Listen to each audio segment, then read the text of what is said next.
No matter when you're planning to retire, it's never too early to start planning and saving. And joining us now is Alex Cabot. He's the Chief Quantitative Officer for the Wiley Group and the author of Your Handbook of Personal Finance. Thanks for being here. It's my pleasure, Tracy. So I know one of your big pushes is to get people to start planning and saving for retirement early. So say I'm in my 20s, let's just say.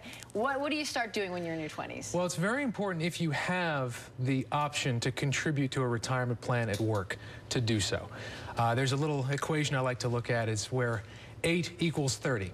And what I mean by that is if you start contributing to a retirement plan at 22 versus age 30, so the 8-year difference there, the amount you accumulate in that first 8 years, as it grows over time, will be the same amount that you accumulate from year 30 to 60.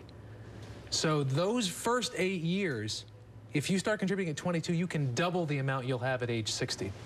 And if you start at 30. So it's very important to start as soon as you possibly can. Okay, so now talk to our viewers who are midlife who say, uh-oh, haven't really done anything and retirement is coming like a freight train. Right. It is never too late to start.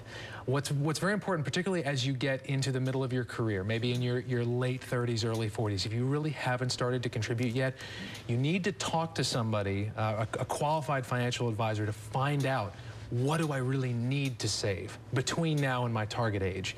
And you can always make it work. You'll just have to either work longer or save more or spend less when you retire.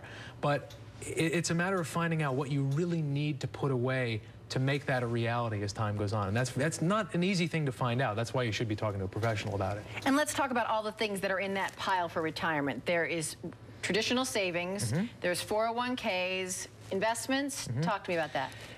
Regular savings accounts are great if you want to just put money aside for an emergency. It's not really targeted for retirement savings.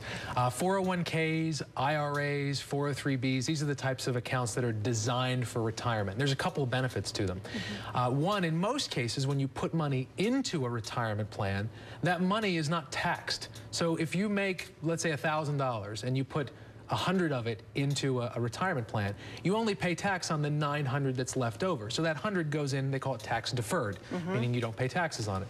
And then it grows tax deferred as well, meaning as the years go by, you don't pay taxes on the gains that you make in it. And that can have a pretty big impact over a 30-year period. I mean, to the tune of $50,000 to $60,000 for a reasonable retiree, putting a few $100s away every pay period. And what we look at over time is that tax deferral, that benefit of that really does add up.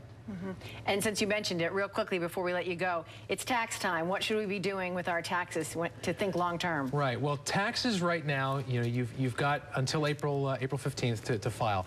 And if you have not made contributions to a retirement plan, to a traditional IRA or to a 401k at work, you can do so up until the tax filing deadline. And still get the benefit. And you can still get the benefit from 2011. So it's a very good thing if you are looking at a big tax bill and you have some money that you can put aside for retirement, to do so now and try to take advantage of that. Excellent. Great advice. Thanks. Thank you.